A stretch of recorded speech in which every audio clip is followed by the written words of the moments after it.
Good morning, sir. Good morning. A very good morning, all dear students. Myself Praveen Tehlani welcomes you all on the behalf of Good morning, sir. Sagar Group of Institute and Sage Group. So today we will be starting a new topic, that is drawing. It's the part of pharmaceutical engineering, P Pharma third sem. So let's start with the lecture. So first of all, I just want to tell you what do you mean by drying. जब हम drying की बात करते हैं तो drying exactly होता क्या है? Drying is the process of removal of a small amount of liquid. वो लिक्विड वाटर भी हो सकता है, कोई भी वोलेटाइल लिक्विड हो सकता है, या अपन जब मॉइस्चर को रिमूव करते हैं that is through drying by the application of heat to obtain the dry solid और solid product. In general drying का जो प्रोसेस होता है ये 2 ऑपरेशंस इसमें इन्वॉल्व होते हैं. पहला होता है हीट ट्रांसफर और दूसरा होता है mass transfer. Drying and evaporation are relatively same, but are distinguished in the term of removal of water. Here are some differences between drying and evaporation. Evaporation भी removal of liquid है और drying भी removal of liquid है, पर दोनों के बीच में कुछ differences हैं. जैसे ड्राइंग प्रोसेस जो होता है, द मेन ऑपरेशन जो होता है drawing, that is usually carried out on the solid material. जैसे कि पाउडर्स है या कोई भी प्रोडक्ट हो जो कि सॉलिड फॉर्म में अवेलेबल हो, उसको हम ड्राई करेंगे.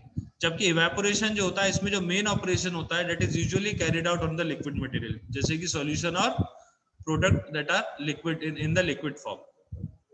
Drying in the most of the cases means the removal of relatively small amount of water from solids, जबकि evaporation includes the removal of large amount of water from the solution. Drying involves the removal of water at temperatures below its boiling point. Evaporation involves the removal of water by boiling point of a solution. Okay. In drying, water is usually removed by circulating air over the material in order to carry away the water vapor. Jabki in evaporation, water is removed from the material as pure water vapor mixed with other gases. So see, these are some of the basic differences between evaporation and drying.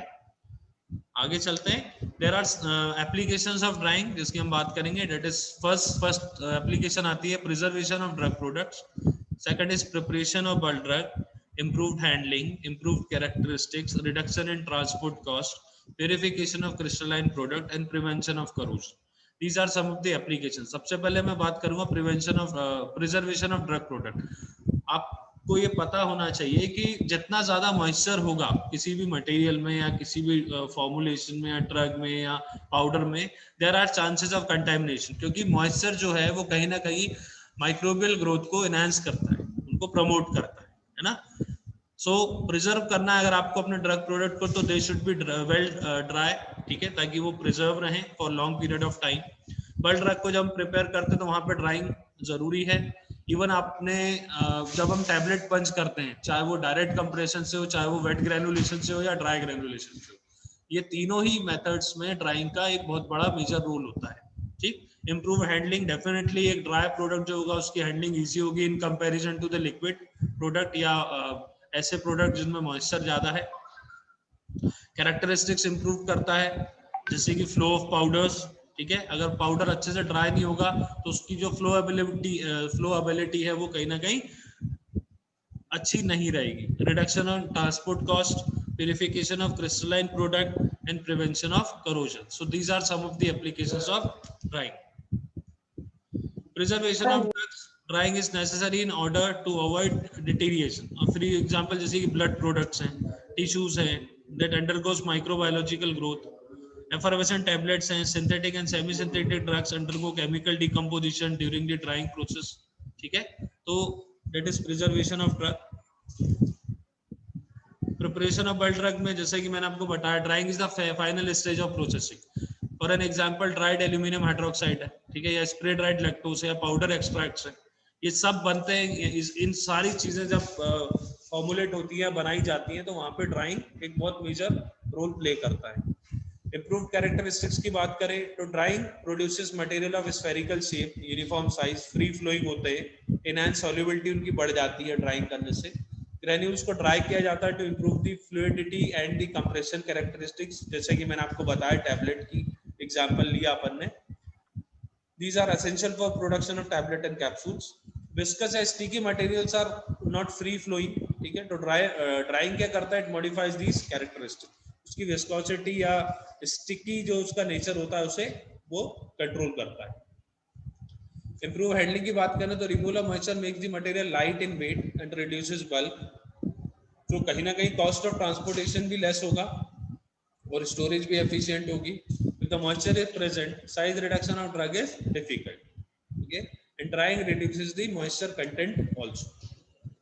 Factors affecting rate of drying, particle का size, nature of material, nature of moisture. Moisture दो प्रकार के होते हैं, bound और unbound. ये क्या होता है ये अभी हम आगे पढ़ेंगे। सरफेस एरिया हो गया, initial and final moisture content हो गया, थिकनेस हो गया मटेरियल वेट का, टेम्परेचर हो गया, अमाउंट ऑफ मॉइस्चर हो गया, and nature of product. These are some of the factors which affect the rate of drawing.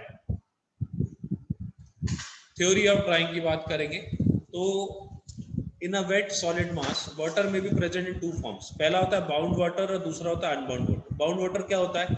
Is the minimum water held by the material that exerts an equilibrium vapour pressure less than the pure water at the same temperature. फिर से बता रहा हूँ, bound water ये minimum water होता है किसी भी मटेरियल में जो कि प्रेजेंट होता है, जिसका जो प्रेशर होता है it exerts an equilibrium vapor pressure less than the pure water at the same temperature।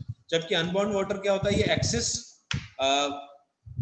Water रहता है जो कि एक मटेरियल हेल्ड करता है, ठीक है, that exerts an equilibrium vapour pressure equal to that of pure water at the same temperature. ठीक, so this is the difference between bound and unbound water. अब आप इसमें देखोगे unbound water exist largely in the voids of the solids, thus in non hygroscopic material all the liquids is unbound water। Unbound water जो होता है वो mainly exist कहाँ करता है? वॉइड समझते हो, पार्टिकल्स के बीच में जो स्पेस होता है उसे हम वॉइड्स कहते हैं, ठीक है, तो ये वहां पे प्रेजेंट करता है।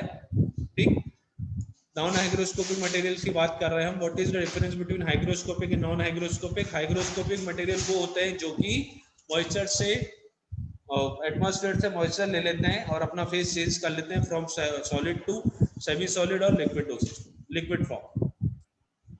हाइग्रोस्कोपिक मटेरियल की बात करें तो वाटर किस में प्रेजेंट होता है? In the fine capillaries, cells and fibre walls and physical interaction that contains a bound water. Condition क्या है? Vapour pressure of wet solids is less than the vapour pressure of pure water, जैसे कि bound water में मैंने आपको बताया था। वहीं पे नॉन हाइग्रोस्कोपिक मटेरियल जो रहते हैं वहां पे वाटर का प्रेजेंट होता है in the void space, it contains the unbound water. Condition, vapour pressure जो रहता है is equal to the vapour pressure of pure water.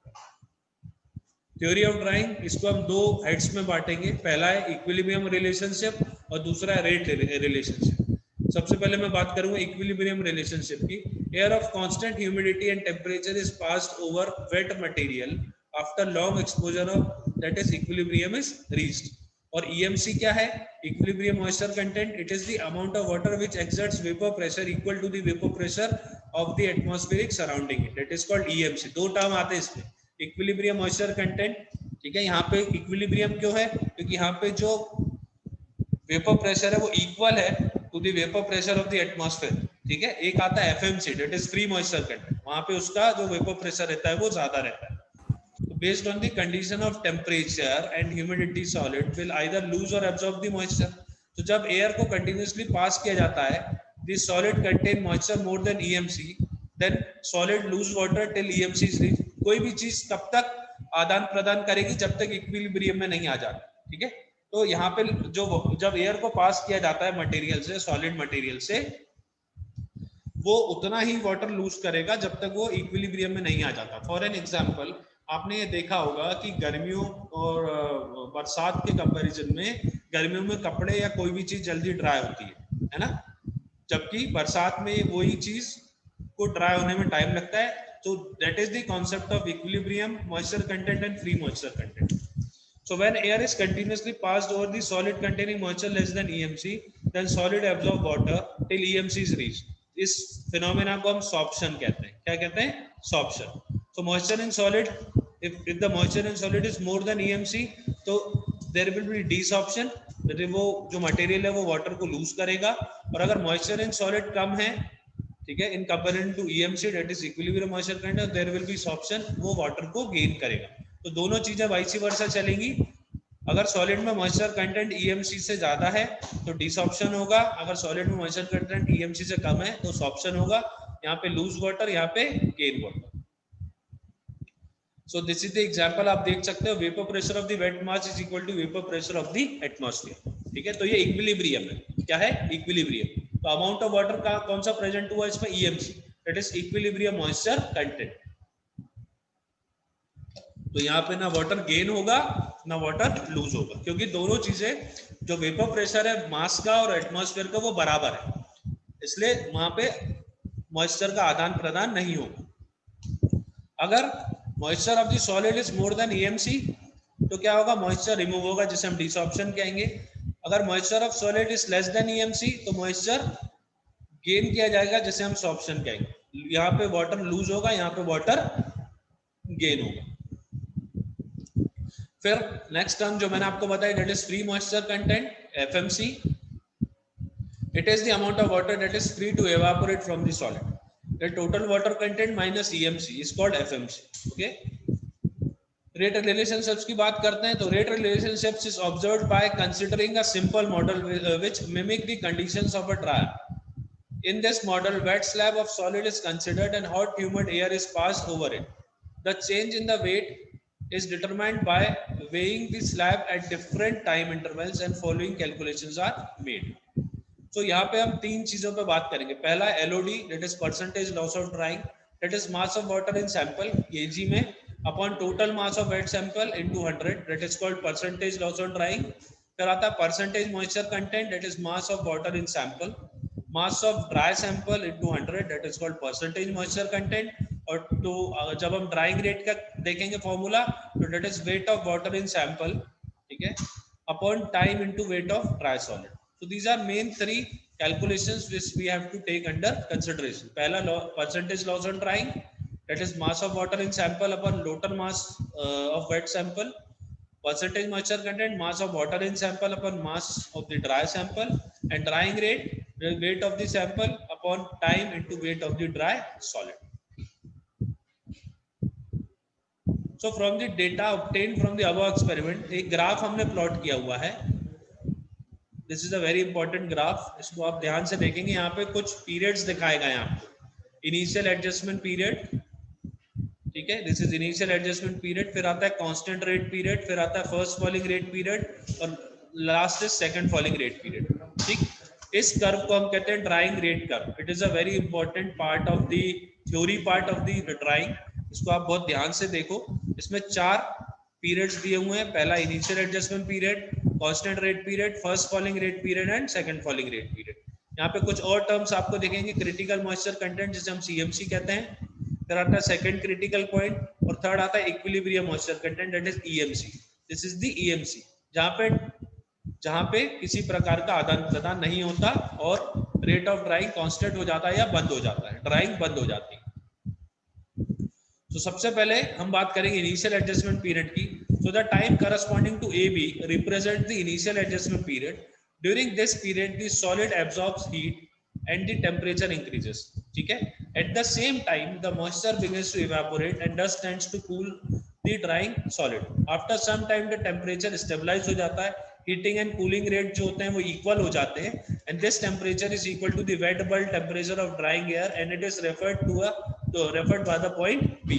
तो सबसे पहला जो पीरियड है ए बी, मैं फिर से ग्राफ पे लेके जा रहा हूँ आपको, ये देखिए ए एंड बी, ये दिख रही है line, this is A B, this is the initial adjustment period. इस पीरियड में क्या होता है, जो सॉलिड होता है वो हीट को एब्जॉर्ब करता है और टेम्परेचर बढ़ता है। टेम्परेचर बढ़ने से ड्राइंग स्टार्ट होती है। At the same time, moisture begins to evaporate and tends to cool the drying solid. After some time, temperature stabilize हो जाता है, heating और cooling rate equal हो जाते हैं, ठीक है। तो वो पहुंच गया, that means we have reached to point B, that is called initial adjustment period. Second आता है the time corresponding to BC, that is B to C, जो कि ये है, this is B to C, ये कहलाता है constant rate period. This is called a constant rate period. यहाँ पे क्या होगा, ये जो पार्ट है, ये जो ग्राफ का जो एरिया दिया हुआ है BC वाला, that represent the constant rate period. The temperature remain constant and rate of drying is constant. The moisture evaporating from the surface is replaced by the water diffusing from the interior of the solid. The rate of diffusion is equal to the rate of evaporation. The moisture content at the end of constant rate is point C. is referred to as critical moisture content. ये कहलाता है, यहाँ जो point C दिखाया था that is critical moisture content. यहाँ पे air आ रही है, एवापोरेशन हो रहा है, आप देख सकते हो ग्राफ में, rate of evaporation is equal to rate of diffusion, इसलिए इस पीरियड को कहा जाता है कांस्टेंट रेट पीरियड। थर्ड आता है point C to D, that represent the first falling rate period, या फिर इसे हम अनसैचुरेटेड सरफेस ड्राइंग भी कहते हैं। During this period the surface of water is no longer repress at the rate fast enough to maintain the continuous film on the surface। यहाँ पर dry spots begin to appear होना, dry spot बनना start हो जाएंगे, rate of drawing जो होगा वो fall होना शुरू हो जाएगा, and the point D is referred at second critical point. At this point the film of surface water is completely evaporated. अब इसमें आप देख सकते हो ड्राई स्पॉट आना शुरू हो गया, that is rate of evaporation is more than rate of diffusion, this is called first falling rate period. और लास्ट आता है D2E, that is second falling rate period। During this period the rate of drying falls even more rapidly than the first falling rate। यहाँ पे जो patches बने थे, जो dry spots बनना स्टार्ट हो गए थे, कब? फर्स्ट फॉलिंग रेट पीरियड में, वो उनका सरफेस एरिया बढ़ता जाएगा, है ना। और पॉइंट E जो रहेगा that will be equilibrium moisture content, that means किसी भी प्रकार का मॉइस्चर ना लिया जाएगा ना दिया जाएगा, that is the end of the drawing process, जब हम इक्विलिब्रियम में आ जाते हैं। So rate of the drawing is directly proportional to the rate of diffusion and water vapor। okay, so this is the graph। और beyond E की बात करेंगे तो ड्राइंग रेट 0 हो जाएगा, temperature moisture content remain constant हो जाएंगे, और beyond E continue drying is waste of time and energy. जब एक बार E पॉइंट पे आ गए हैं, इक्विलिब्रियम अटेन हो गया है, तो आगे ड्राइंग करने का कोई मतलब नहीं है, क्योंकि वहां पे किसी भी प्रकार का आदान प्रदान नहीं होगा मॉइस्चर का, ना मॉइस्चर गेन किया जाएगा ना मॉइस्चर लॉस होगा। ठीक, so this was the theory part. Equations की बात करें हम, तो drawing process involves both heat transfer and mass transfer operations. It can be understood more easily if the film of the liquid at the surface material being dried। The rate of evaporation of this film is related to the heat transfer with following equation: dW by d theta is equal to Q by gamma, that is rate of evaporation of water per hour is equal to overall rate of heat transfer upon latent heat of vaporization of water। This is the equation for heat transfer या dry। And the rate of diffusion of moisture into air stream is expressed by similar to the heat transfer। इसकी equation आप देख सकते हो, K जो है that is coefficient of mass transfer, it is not constant but varies with velocity of passing air stream। A is the area of evaporating surface, HS is the absolute humidity, and Hg is the absolute humidity at evaporating surface था HS, and Hg is absolute humidity passing in the air stream। So these are the two equations। Then come the coefficient of mass transfer K। ठीक, तो इसमें आप देख सकते हो K is equal to Cg। C is the proportionality constant, G is the rate of flow of air, and N is the fractional exponent। Usually ये कितना होता है, 0.8 स्क्वायर होता है।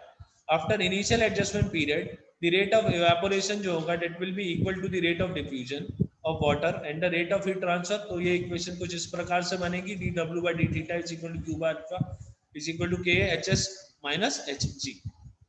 तो ओवरऑल हीट ट्रांसफर को हम जब एक्सप्रेस करेंगे तो वो जो इक्वेशन आएगी वो ये वाली आएगी।